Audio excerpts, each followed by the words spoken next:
चारू म्हणजे काय? वाक म्हणजे वाणी आणि चारू म्हणजे गोड. ज्याचं गोड बोलणं आहे त्याला म्हणतात चार वाकाचं दर्शन. आणि या चार वाकाच्या दर्शनामध्ये आता जे तुम्ही प्रमाण दिलं तेच सिद्धांत आहे.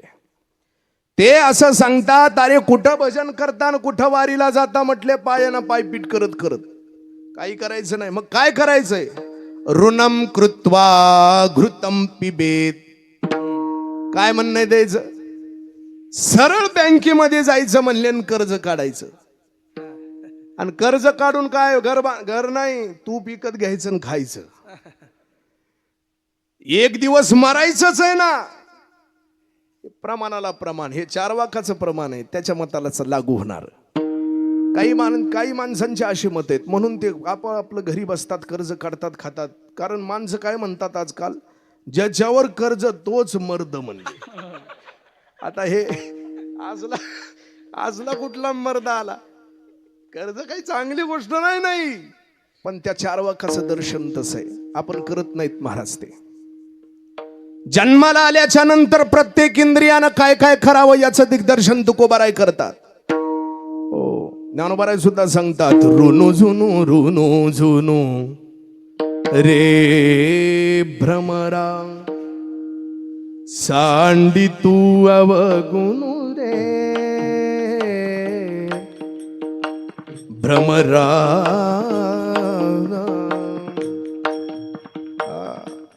कमल चरण दलु रे भ्रमरा रे. या भोंग्याचा दृष्टांत दिलाय ज्ञानोबा. हा भ्रमर म्हणजे कोण आहे? हा भ्रमर म्हणजे हा माणूस आहे.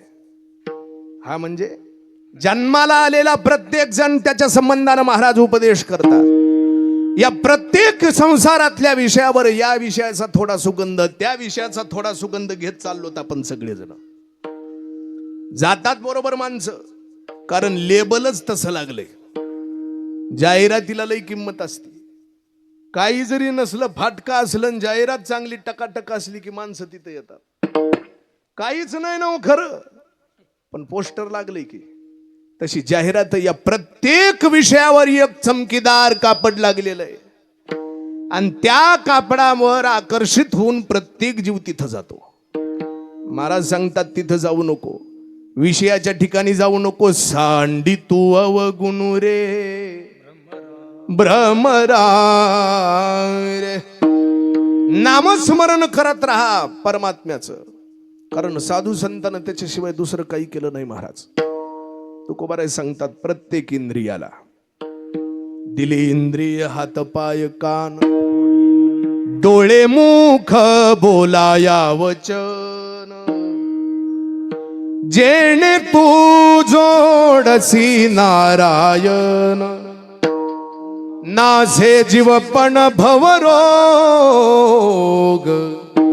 किंवा तुम्ही डोळे घ्या रे सुख, पहा विठोबाचे मुख. प्रत्येक इंद्रियाला काम सांगितलंय तुकोबारायनं, आणि मग त्यांनी सांगितलं ते करतात का? अरे तुकोबाराय एवढं नामस्मरण करणारा जगात अजून जन्माला नाही आला महाराज. एवढं नामस्मरण करतात तुकोबाराय. तुकोबारायच्या चरित्रातला प्रसंग आहे. काशीवरून एक पंडित ब्राह्मण आला होता भेटण्याकरता. तुकोबाराय शौचाला निघाले होते. डोंगर आणि शौचाला बसले पलीकडे, आणि तो ब्राह्मण तिथून जात असताना त्या ब्राह्मणाच्या कानावरती आवाज आला, विठ्ठल विठ्ठल विठ्ठल विठ्ठल विठ्ठल पांडुरंग विठ्ठल पांडुरंग विठ्ठल पांडुरंग विठ्ठल पांडुरंग. आवाज आला. तो ब्राह्मण थोडासा पुढे जाऊन थांबला आणि तुकोबाराय नंतर आले. आल्याच्या नंतर त्या ब्राह्मण पंडितानं महाराजांना विचारलं, म्हटले महाराज तुम्हाला काही नियम काही माहिती आहेत का? नाही. देवाचं नाव एवढं पवित्र आहे, ते पवित्र नाम घेत असताना हे शरीर सुद्धा पवित्र करावं लागतं. आधी तुम्ही शौचाला जाताना परमात्म्याचं नामस्मरण करायला लागलात, तुम्हाला तरी ते बरं वाटतंय का? तुकोबारायनं सांगितलं म्हणले नियम मलाही माहिती आहेत.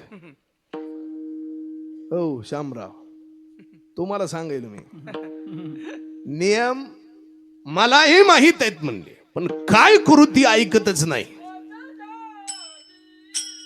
अनावरवाच्या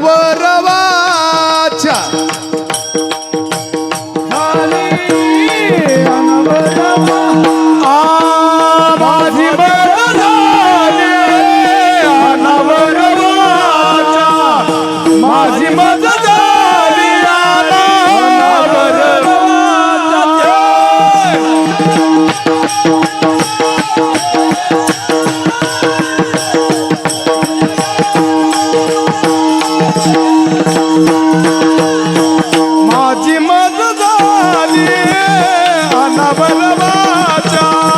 माझी मज झाली अनावरवाच्या माझी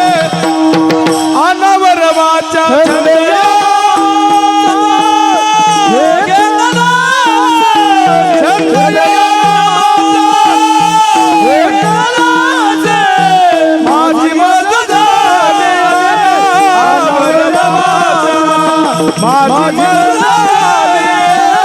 अनावरवाच्या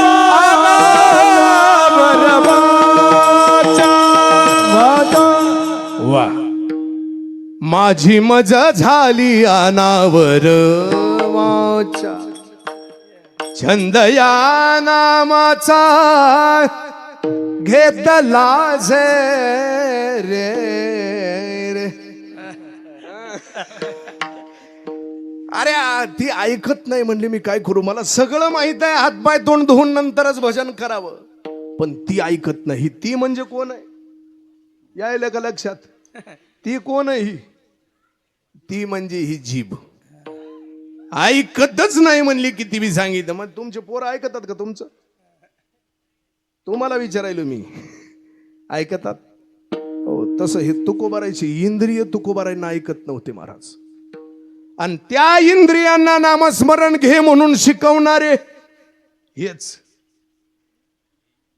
मुखानं नामस्मरण करावं सांगणारी बी हेच आहेत, आणि पुन्हा माझं ऐकत नाही म्हणणारी बी हेच आहेत. विठाला विठाला विठाला विठाला विठाला. काय मौज आहे ही परमार्थ क्षेत्रातली, म्हणजे इकून बी हो तिकून बी हो अशातला प्रकार आहे. आणि म्हणून त्या ब्राह्मणाला सांगितलं तुकोबारायनं, ही ऐकत नाही म्हटले. हे बघा, आणि त्या पंडित असणाऱ्या ब्राह्मणानं म्हटलं बघू बरं म्हणलं ही जीभ कसली ती. आणि त्या ब्राह्मणानं काय बघता तुम्ही माझ्याकडं, अशी त्याची जीभ धरली तुकोबारायची हातात, आणि हातात जीभ धरल्याबरोबर त्याला करंट लागला. कुणाला?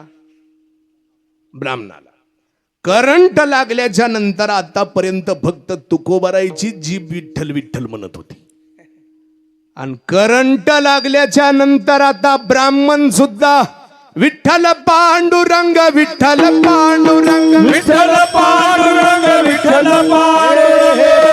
पांडुरंग विठ्ठल पांडुरंग विठ्ठल पांडुरंग विठ्ठल पांडुरंग रूपलिंगा राजलिंगा रूपलिंगा राजलिंगा रूपा बांगा सज्जन संगा रूपा बाबा सज्जन संगा विठ्ठला ये रे पंढरी राया विठ्ठला ये रे पंढरी राया विठ्ठल पांडुरंग विठ्ठल पांडुरंग विठ्ठल पांडुरंग विठ्ठल पांडुरंग विठ्ठल पांडुरंग विठ्ठल पांडुरंग विठ्ठल पांडुरंग विठ्ठल पांडुरंग विठ्ठल पांडुरंग. दक्षिण भारतामध्ये द्रविड देशात तिथं म्हटली जातं हे भजन. तुमच्यासाठी सांगायला, कर्नाटकातले माणसं हे भजन एवढं प्रेमानं म्हणतात, एवढं प्रेमानं देहभान विसर्जित होऊन नाचत राहतात. किती? अर्धा तास, 4-4, 5-5 तास फक्त एवढंच भजन आहे. विठ्ठल पांडुरंग विठ्ठल पांडुरंग. मला काय सांगायचंय तुम्हाला, करंट लागल्याच्या नंतर आता हा ब्राह्मण सुद्धा विठ्ठल विठ्ठल म्हणायला लागला. करंट लागला पाहिजे, लागाव का नाही? इकडं मग लागला का? काय लागला का करंट? तास झाला बघायलो मी, लागना झालाय अजून. हो बी म्हणाला नाही बी म्हणाला. अरे करंट लागल्याच्या नंतर म्हणलंच जातं विठ्ठल आपल्या मुखातून. आणि जर करंट लागून बी विठ्ठल विठ्ठल म्हणत नसल, बोलू का? करंट लागून बी तर मग समजा गेलेला बल्ब आहे ते. विडाला विठ्ठला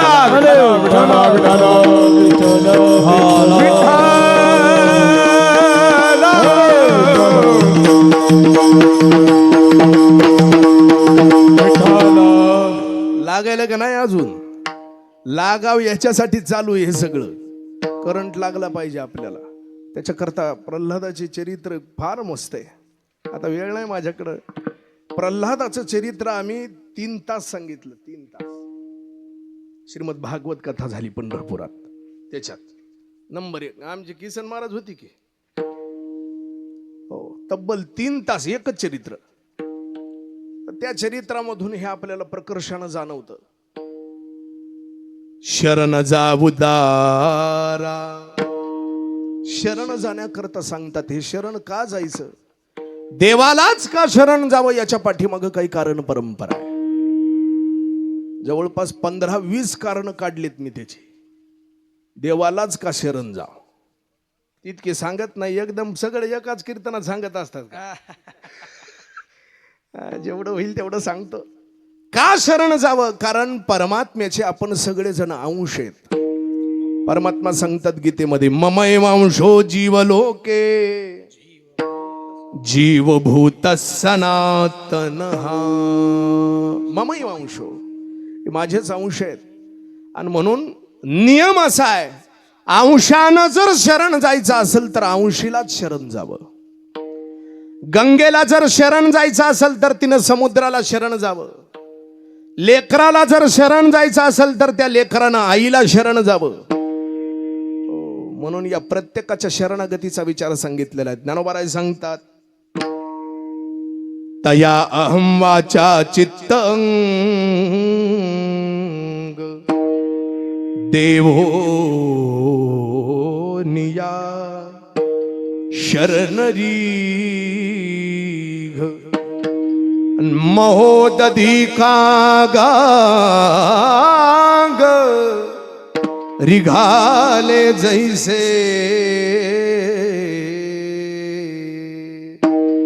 ज्ञानोबा सांगतात, हे शरण का जावं, कसं जावं? तया अहं वाचा चित्त अंग. आता 4 गोष्टी सांगितल्यात. अहम, वाचा, चित्त आणि अंग. म्हणजे महाराज कुठे गेले? बघा 4 गोष्टी सांगितल्यात. पुन्हा म्हणसान तुम्ही अजून. आता ह्या 4 गोष्टी घ्यायच्या का? याचं चिंतन 2 पद्धतीनं करता येतं. 4ही गोष्टी परमात्म्याला अर्पण करून शरण जावा असा एक अर्थ करता येतो. आणि दुसरा एक अर्थ असा आहे, हा अहम नावाचा जो शब्द आहे या 3ही शब्दाकडे लावायचा. तर या अहम वाचा चित्त अंग. आता कसा लावायचा? हा अहम शब्द वाचेकडे लावायचा, अंगाकडे लावायचा आणि चित्ताकडे लावायचा. म्हणजे कसं झालं? आता शरण कसं जायचं? आपल्या वाचेतला अहमपणा परमात्म्याला अर्पण करावा. आपल्या अंगातला अहमपणा परमात्म्याला अर्पण करावा आणि आपल्या चित्तातला अहमपणा परमात्म्याला अर्पण करावा. या पद्धतीनं सुद्धा याचं चिंतन करता येण्यासारखं आहे. म्हणून देवोनिया शरणरी ग. याच्याकरता देवाला शरण जायचे. का शरण जायचंय? दुसरी गोष्ट अशी, वेदानं, शास्त्रानं आणि सबंध पुराणानं, दर्शनानं सगळ्याचं म्हणणं एकच आहे, तुम्ही देवाला शरण जा. वेद अनंत बोलिला अर्थ आणि अर्थ इतुकाची साधिला. विठोबाशी शरण जावे, निज निष्ठा नाम गावे, निज निष्ठा नाम गावे, निज निष्ठा नाम गावे. विठोबाची शरण हरी हरी हरी. निज निष्ठा नाम गावे, निज निष्ठा नाम गावे, निज निष्ठा नाम गावे.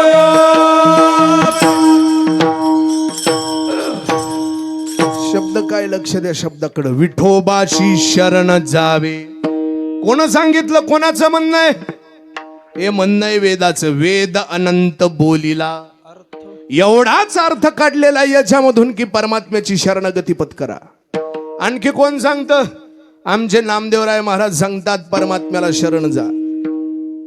धनदारा पुत्र जन बंधू सोयरे पिशून सर्व मिथ्या हे जाणून. शब्द काय? शरण रिघा देवासी. म्हणून शरण जा, कारण आमच्या नामदेव महाराजांना सांगितलेलं आहे. अजून शरण जा. कोण सांगतं?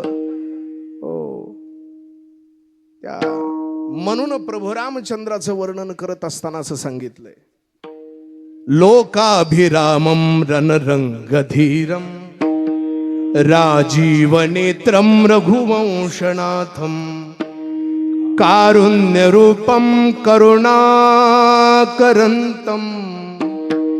श्रीरामचंद्रम. शब्द काय? शरणम प्रपद्ये. म्हणून शरण जा. का शरण जा? कारण हे भक्त मंडळी त्याचं चिंतन करतात. एक वचन आलंय असं, स्वभक्त चित्तरंजनम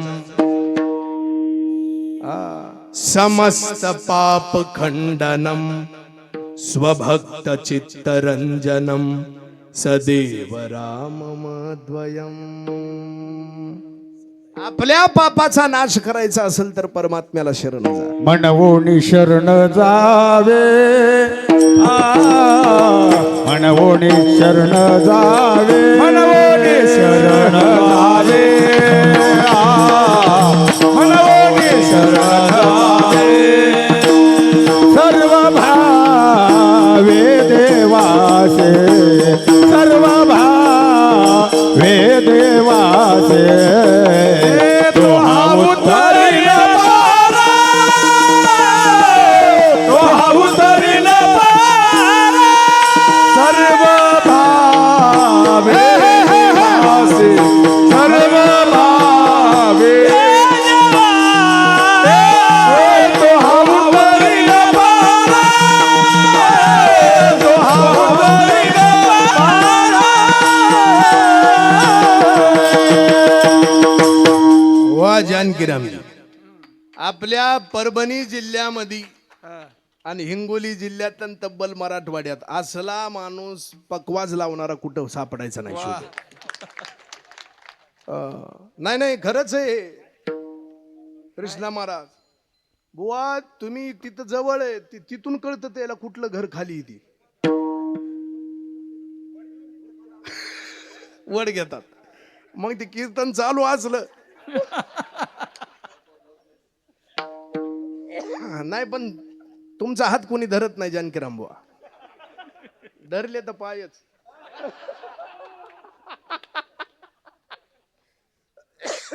हे कसं असतंय तुम्हाला नाही कळायचं ते. आता आमच्यात आमचं चाललंय, तुम्ही म्हणाय चलू द्या. मग कसं आहे, पकवाज बऱ्याच जणांना वाजवता येतो पण लावता येत नाही.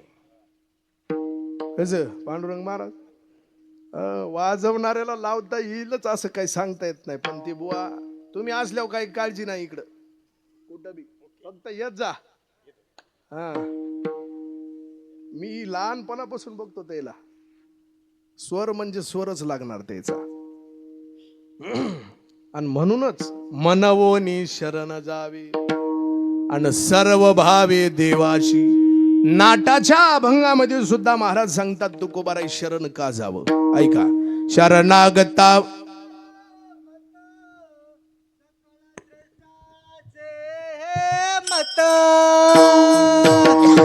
श्रेष्ठाचे मत, सकल श्रेष्ठाचे मत. पावे पावन आनंद, पावे पावन आनंद. तुझी पावे पावे आनंद, पावे पावे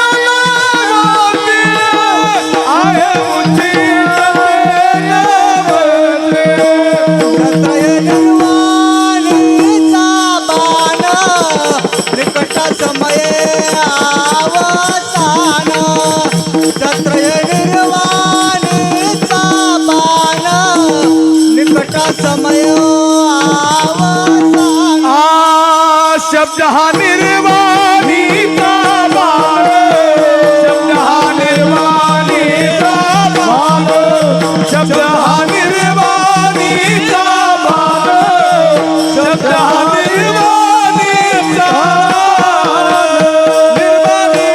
भाग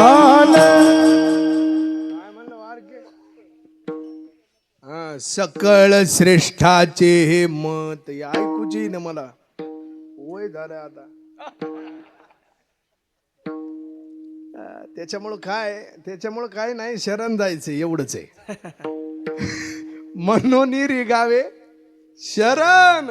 दुसरं प्रमाण सांगतो तुम्हाला, आता तुम्ही म्हणलेच म्हणून सांगतो. शरणागता वज्र पंजर अभयदाना तू उदार सकळा देवा तू अगोचर होसी अविकार अविनाश. शरणागता वज्र पंजर. अरे हा आमचा परमात्मा कसा आहे माहिती आहे का तुम्हाला? दाबला तरी दबत नाही. जरा 10 मिनिटानं चलू द्या. 10 मिनिटानं हा हे एवढा कठीण आहे, याला असं दाबलं तरी दबत नाही आमचा परमात्मा. वज्रासारखं कठीण असणारा, पण एकदा का त्याला शरण गेलं का मग कापसासारखा मऊ होतो तो. कापसासारखा शरणागता वज्र पंजर. हो, एक वास्तू नावाचा राक्षस होता. ऐकलंय का? वास्तू नाव काय होतं त्याचं? वास्तू नावाचा राक्षस.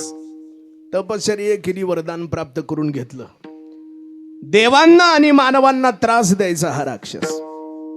स्वर्गातले सगळे देव मिळून परमात्म्याकडे गेले आणि परमात्म्याला विनंती केली, देवा या वास्तूचा काहीतरी करा म्हणले. त्याचा आम्हाला जास्त त्रास द्यायला लागलाय. मग परमात्मा आले आणि परमात्म्याचं आणि वास्तूचं लागलं युद्ध. युद्धामध्ये आता देवच जर समोर असल्यावर काय चालणार आहे त्या राक्षसाचं? बराच काळ युद्ध चाललं, पण वास्तूच्या लक्षात आलं, म्हटले आता आपलं काही चालत नाही देवापुढं. वास्तू शरण आला आणि शरण आल्याच्या नंतर प्रमाण आहे शरणागता वज्र पंजर. शरण आला म्हणून परमात्म्यानं त्याला वर देऊन टाकला. म्हणले हे बघ तुला वर देतो, इथून पुढं जन कोण नवीन घर बांधलंय त्याच्यामध्ये आधी तुझी शांती आधी आणि मग घरच्याची शांती होईल. तवापासून वास्तू शांतीचा प्रघात पडलेला आहे. कधीपासून? तवापासून. हो, आमच्या काळापासून आहे. तर ते तेव्हापासून वास्तू शांतीचा. मला सांगायचे काय, कसलाही असो भक्त का वैरी व्हावे माझी याची.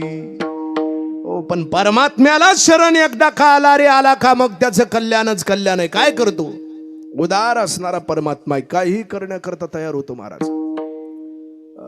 वृंदावनची घडलेली घटना आहे, चरित्र आहे एका साधू महात्म्याचं.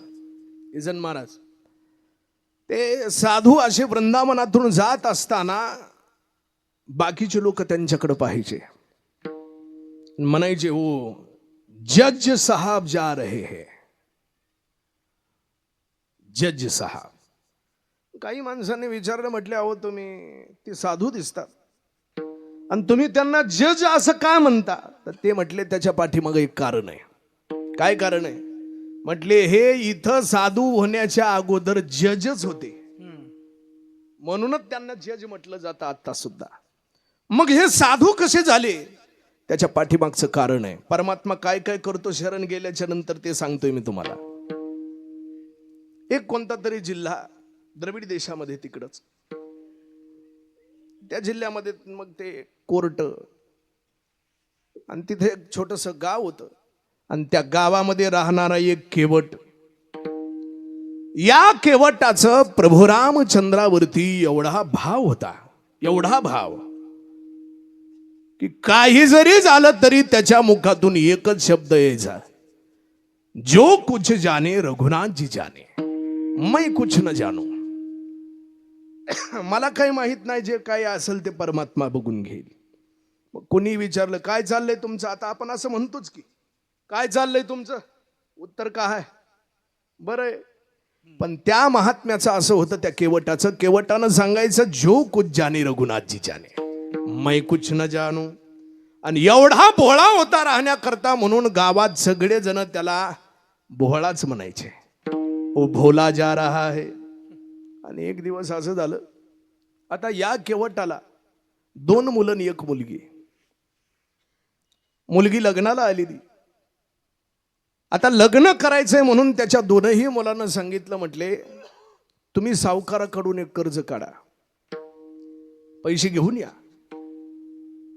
आपण आपल्या बहिणीचा विवाह करून देऊन मग त्याच्यानंतर आम्ही काम करून, काम केल्याच्या नंतर या पैशाची परतफेड करून टाकू. ठरल्याप्रमाणे केवट निघाला सावकाराकडं. गेला आणि गेल्याच्या नंतर सावकाराकडून 200 रुपये कर्ज घेऊन आला. त्या काळात व्याज सगळं ठरलं.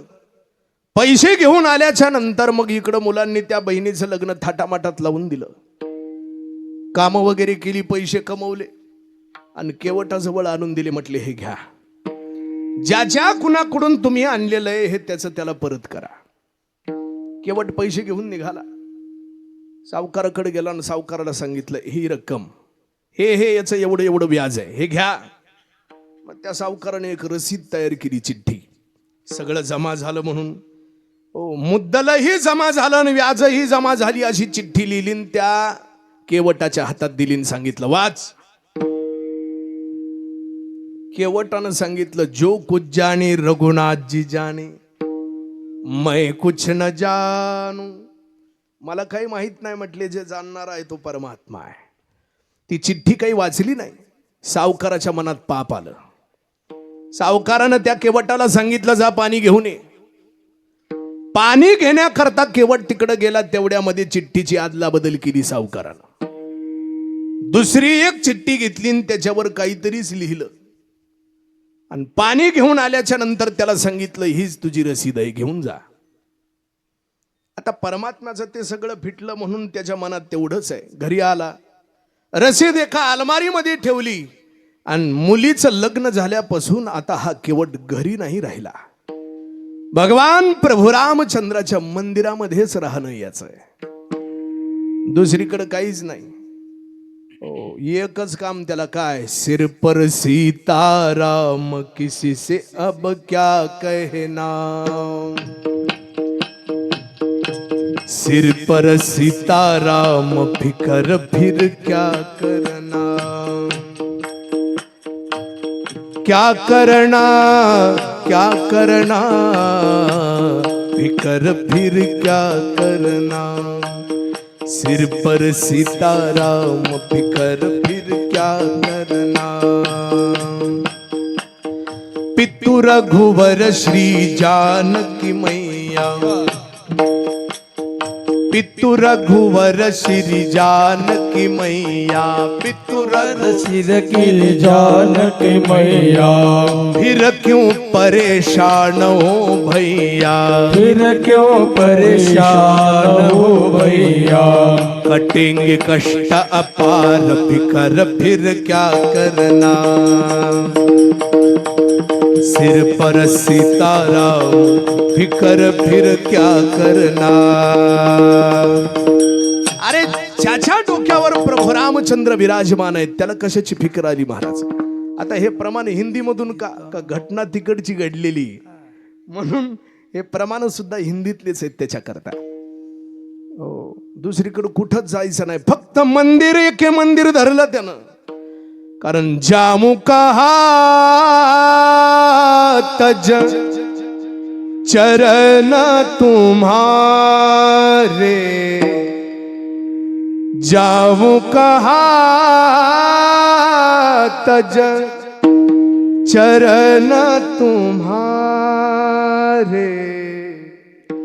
अरे तुझं चरण सोडून कुठं जाणार आहे परमात्मा, तिथंच राहायचा. आणि मग या सावकारानं त्या केवटाच्या विरोधामध्ये कोर्टात खटला टाकला आणि तो खटला ज्यांच्या कोर्टात आला त्या कोर्टात जज बनून हा महात्मा होता. केस झाली, केवटाला बोलवण्यात आलं आणि बोलवण्यात आल्याच्या नंतर विचारलं त्या जजनं आपने पैसे लिए थे. लिए थे हुजूर, लौटा दिए, लौटा दिए। तो कुछ रसीद, त्यानं ते ए लीजिए रसीद, रसीद घेऊन आला। पण ते चिठ्ठी पाहिल्याच्या नंतर जजनं सांगितलं, इससे तो सिद्ध नहीं होता कि आपने उनके पैसे लौटा दिए हैं। केवट रडायला लागला तिथंच, मैं कुछ न जानू माय बाप, मैंने पैसे लौटा दिए हैं और यही रसीद मैंने ये रखी है, यही सच है। जजला दया आली, जजनं सांगितलं, केवटाला काळजी करू नको, रडू नको म्हटले। तुमचा हा व्यवहार होत असताना तिथं कुणी साक्षीदार होता का? कोर्ट कशावर चालतंय? साक्षीदार, साक्षीदार होता का? साक्षीदार असा शब्द ऐकल्याच्या नंतर केवटाच्या मुखातून एकच वाक्य आहे, वहां तो मेरे रघुनाथ जी के से अलावा कोई नहीं था। माझे प्रभू रामचंद्र तिथं होते म्हटले, दुसरं तिसरं कोणी नाही। बर, आता जजला वाटायला लागलं रघुनाथ नावाचा कुणी सज्जनच माणूस आहे काय की। जजला काय माहिती, मंदिरातल्या रामाबरोबर बोलायला लागलाय। जजला वाटलं कोणीतरी माणूस आहे, इथं आहे का रघुनाथ नावाचं कोणी? जजला दया आली, जजनं स्वतःच्या खिशातल्या पैशानं संमन जारी केला, या केवटाच्या गावात जा आणि तिथं कुणी रघुनाथ नावाचं कुणी जर असेल तर त्याला इथं बोलवा, कारण साक्षीदार तो आहे। संमन घेऊन तो चपराशी तिथून निघाला आणि त्या गावामध्ये आल्याच्या नंतर अब मजे की बात ये थी, उस गांव में रघुनाथ नाम का एक ही आदमी नहीं था, कोणीच नाही रघुनाथ नावाचं। चपराशी अख्ख्या गावानं 3 प्रदक्षिणा घातल्या पण रघुनाथ नावाचा माणूस सापडला। आता संमन तर दिलेला आहे, पोहोचवणं तर काम आहे। विचारायला लागला, यहां कोई रघुनाथ जी रहते हैं? तो एकानं सांगितलं, हाँ रहते हैं, यहां उनका मंदिर है रघुनाथ जी का। या चपराशाला वाटलं त्या रघुनाथजीनंच बांधलेलं मंदिर आहे काय की, कहां पर है? यही पर है। तो चपराशी ती संबंध घेऊन तिथपर्यंत आला, मंदिर आहे, मंदिरामध्ये पुजारी पूजा करतोय आणि त्या चपराशाने विचारलं, हे रघुनाथ जी का मंदिर है? पुजाराने सांगितलं, हाँ यही है मंदिर प्रभु रामचंद्र जी का, रघुनाथ जी का। तो ये उनके नाम पर ये सम्मन आया है, ये उन्हें दे दीजिए। पुजारी म्हटला, देवा काय कमाल आहे म्हटलं रे तुझी, आतापर्यंत तुझ्या करता कित्येक सोन्याचे मुकुट आले, कित्येक चांदीचे मुकुट आले, अरे हार आले वेगवेगळ्या प्रकारचे, सोन्याचा हार, चांदीचा हार, मोत्याचा हार, तुळशीचा हार, काही जणांना पैंजण दिलेले आहेत, पण सम्मन मात्र पहिली ही बार आया है, पहिली ही बार। आणि त्या पुजाऱ्यानं परमात्म्याचा जो नियम आहे त्याप्रमाणे चालण्याकरता ते सम्मन हातात घेतला आणि त्या चपराशाला आता खात्री पटली, म्हणला हेच रघुनाथ आहे। कोण? पुजारी। पुजाऱ्यानं तो सम्मन हातामध्ये घेतला आणि प्रभू रामचंद्रजीच्या चरणावरती ठेवला। आणि इकडं आता केवटाचं काय चालू आहे?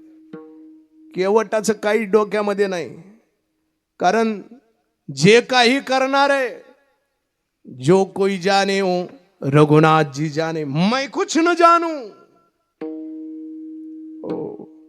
संकट निवारे, जेवढे काही संकट आले ते निवारण करण्याचं काम प्रभू रामचंद्र करणार आहे, एवढं जग त्याच्या डोक्यात फिट बसलेलं आहे। झालं ठरलेल्या प्रमाणे तो केवट तिथं प्रभू रामचंद्राच्या दर्शनाला आला आणि आल्याच्या नंतर पुजाऱ्यानं सांगितलं, केवट उद्या तारीख आहे तुझी, हो वेळेच्या आधी हजर हो, उद्या निकालाचा दिवस आहे, इकडे तिकडे जात बसू नको। केवटानं सांगितलं ठीक आहे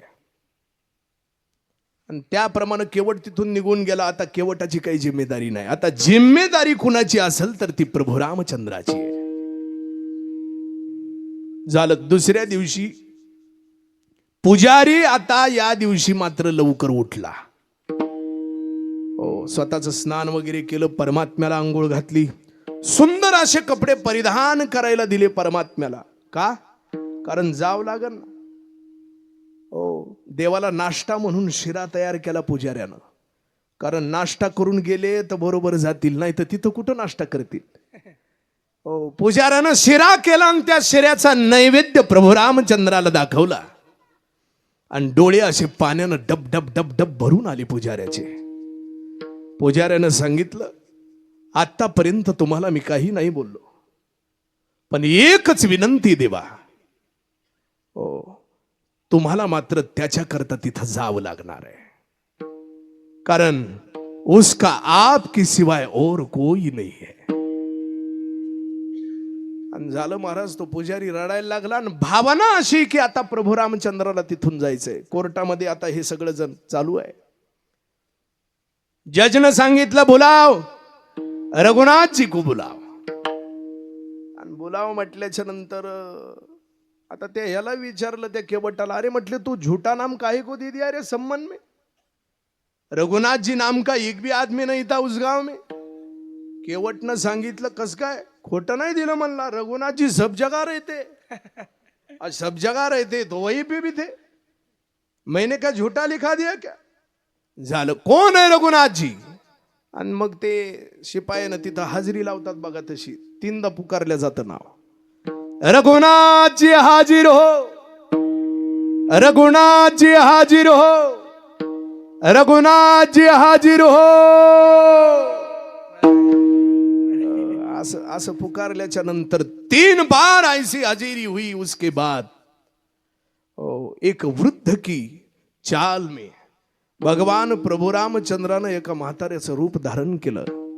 डोक्याला उपरणं असं बांधलेलं आहे, काठी आहे हातामध्ये, गळ्यामध्ये माळ आहे, धोतर आहे, आणि अशा अवस्थेमध्ये प्रभू रामचंद्र आता कोर्टामध्ये प्रकट झाले महाराज.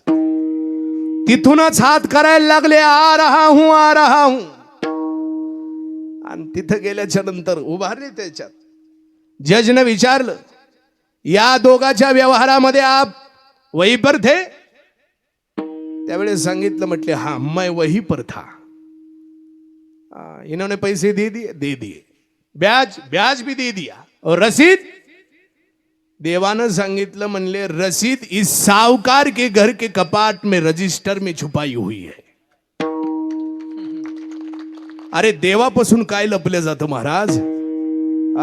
जो कुछ जाने सब कुछ रघुनाथ जी जाने, उसके अलावा कोण जाने. सगळं त्यालाच माहित आहे. अरे आता तुमच्या प्रत्येकाच्या मनात काय काय आहे ते सगळं त्याला कळतंय तिथं, आणि त्याला ती रसीद नाही का कळणार. हो, आप ऐसा कीजिए, इस साहूकार को यही ठहरा दीजिए. हो, आणि त्याच्या घरी पाठवा म्हटले पोलिसाला. अलमारी उघडून रजिस्टर इथं मागवा, रसीद तुम्हाला मिळून जाईल.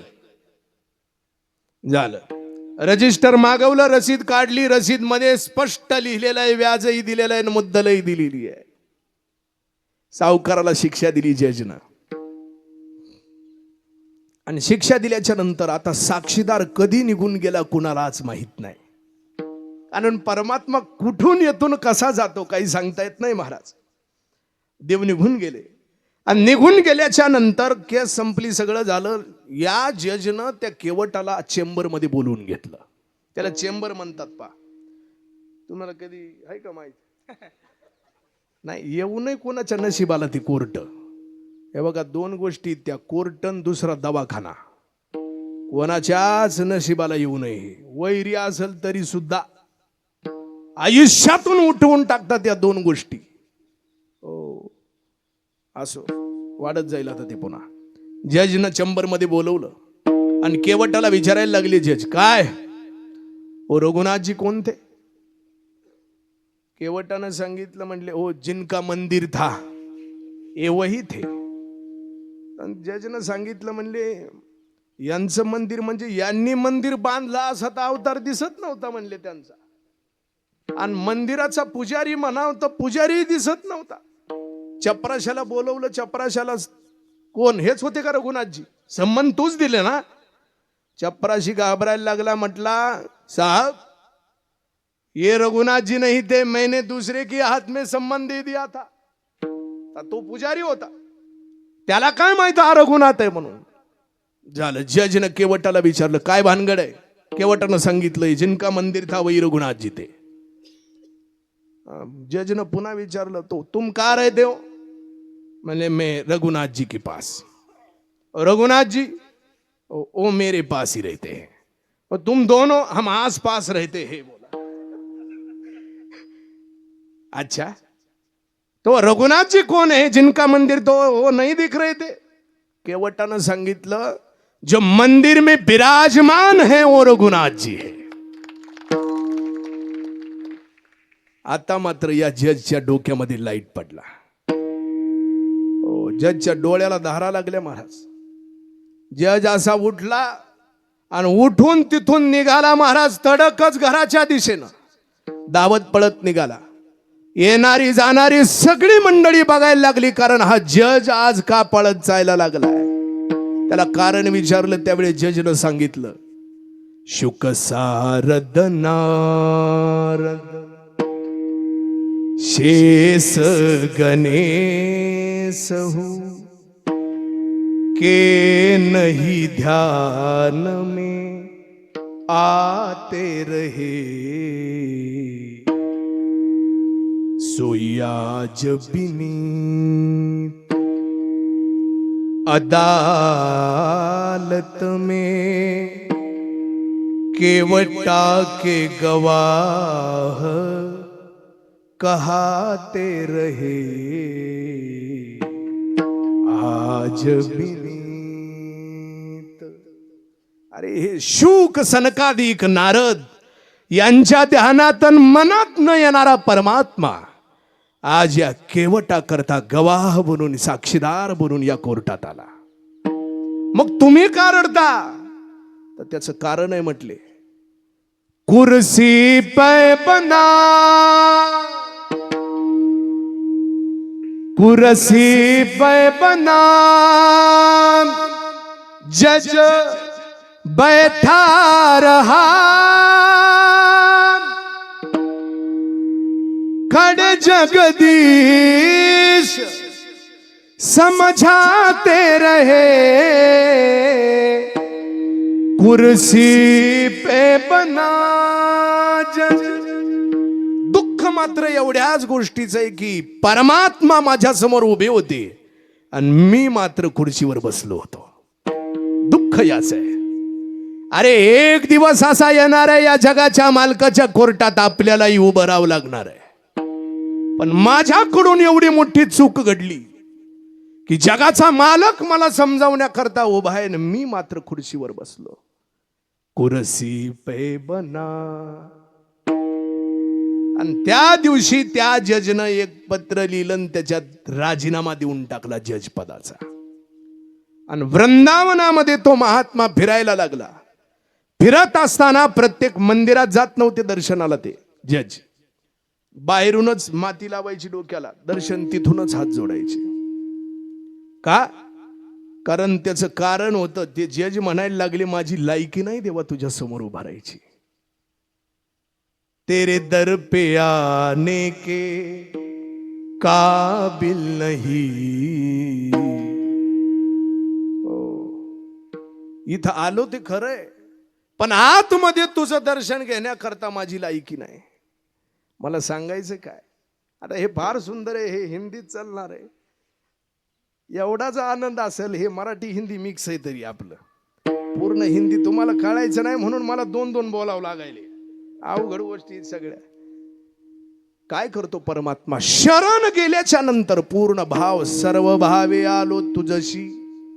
केवट सगळ्या भावाने शरण गेला परमात्म्याला.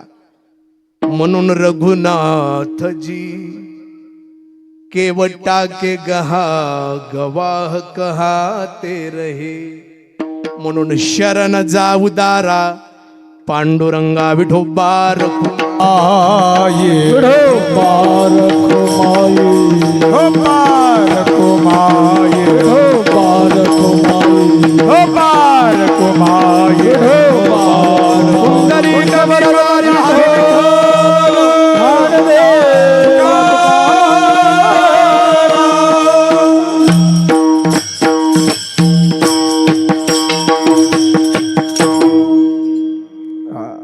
काही करतो महाराज त्याचं नामस्मरण घेतल्याच्या नंतर. कारण देह हे काळाचे, धन कुबेराचे, आणि इथं आपलं काहीच नाही आहे का काही इथं. आणि शेत कोणाचं आहे मग? उग मला नाही नाही म्हणू नका. घर कुणाचं आहे? अरे आपलंच आहे की आपलं आहे का? हे आपलं काहीच नाही. देह हे काळाचे धन कुबेराचे. हे काळ घेऊन जाणार आहे सगळं. काळ नेऊ शकत नाही त्याच गोष्टीला, ते म्हणजे संताच्या पुढे काळाचं काही चालत नाही. मी ज्या दिव्य परंपरेमध्ये जन्माला आलो ही ठाकूरबुवाची वैभवशाली आणि दैदिप्यमान असणारी अशी परंपरा आहे. आता ही 8वी पिढी माझी या घराण्यातली. कोण आहे ठाकूरबुवा? वैकुंठवासी मोतीराम महाराज फळेकर असतील, वैकुंठवासी मारोतराव महाराज दस्तापूरकर असतील, वैकुंठवासी रंगनाथ गुरुजी परभणीकर असतील, वैकुंठवासी नथुराम बोहा केहाळकर असतील, यांच्यासारखी बडी बडी रत्न ज्या तालमीत तयार झाली ती तालीम म्हणजे ठाकूरबुवाची तालीम आहे. ही साधी परंपरा नाही महाराज. जगात एवढी मोठी परंपरा तरी महाराष्ट्रात नाही कुठं एवढी मोठी. कारण दुसऱ्याला आपल्या गादीवर बसवणं म्हणजे खुर्ची सोडणं तर माणसं. काय सांगतो ते मला, साधू संताच्या पुढे काळाचं काही चालत नाही. हो, ही दिंडी जायची आपली पंढरपूरला ठाकूरबुवाची. आणि जात असताना पंढरपूरच्या जवळ घडलेली घटना आहे. बैल होता आपला एक ठाकूरबुवाचा. त्या बैलाचं नाव होतं येशा. काय नाव होतं त्याचं? येशा. त्या बैलाच्या अंगावर पडशा टाकल्या जायच्या आणि वारकरी भजन करत जायचे. घटना अशी घडली, मुक्कामाला थांबले. थांबल्याच्या नंतर तो बैल मेला. दुसऱ्या दिवशी सकाळ झाल्याच्या नंतर महाराजांची आंघोळ झाली, सगळ्यांचं सगळं आवरलं ना आता पंढरपूरच्या दिशेनं वाटचाल करायची. तेवढ्यात निरोप आला चोपदाराचा मालक. आपला यशा गेला म्हटले, आता आपल्या पडशाची काय वाट आहे? महाराजांनी सांगितलं पडशाचं होईल म्हणले, काय व्हायचंय ते, पण त्याची वारी पडती त्याचं काय? जाऊन त्याला सांग, जायचं असेल तर वारी पूर्ण करण मग जाय. ओ महाराज जागचे हल्ले नाहीत. एवढाच निरोप चोपदाराच्या हातानं पाठवला. बैल मरून पडलेला आणि त्या मेलेल्या बैलाच्या कानात चोपदारानं आज्ञा दिली मालकाची. ए मालकाची आज्ञा आहे, जायचं असेल तर वारी पूर्ण करण मग जा म्हटले. आणि वारकऱ्याने एकच गजर केला महाराज, पुंडली खबरदा हरी ठोर श्री ज्ञानदेव तुकाराम पंढरीनाथ भगवान की जय. घटना अशी घडली, चमत्कार असा घडला, मेलेला बैल पुन्हा उठून उभारला, पुन्हा उठून. ही ताकद ठाकूरबुवाची आहे. आणि मग त्यानं वारी पूर्ण केली, मग देह ठेवला. आणि तुम्ही लय लहान्याचे लेकर नाहीत, लय मोठ्याची लेकर आहेत तुम्ही. तशी ही परंपरा आहे. मला सांगायचं काय, संताच्या पुढे या काळाचं काही चालत नाही. पण आपलं मात्र कसं आहे, देह हे काळाचे धन कुबेराचे, थे मनुष्याचे काय आहे. ज्ञानेश्वर माऊली ज्ञानराज माऊली तुकाराम, ज्ञानराज माऊली तुकाराम, माऊली ज्ञानराज माऊली तुकाराम, विठ्ठल जय जय विठ्ठल, विठ्ठल जय जय विठ्ठल, जय विठ्ठल जय जय विठ्ठल, जय विठ्ठल जय जय विठ्ठल, जय विठ्ठल जय जय विठ्ठल, विठ्ठल जय जय विठ्ठल, विठ्ठल जय जय विठ्ठल. आ बोलिलेले करो वेडे वाकुडे उत्तर महाराज तुम्ही हे नाही विचारिला अधिकार में आपुला महाराज तुम्ही. तुका म्हणे ज्ञानेश्वरा राका पाया पैकी करा, अपराध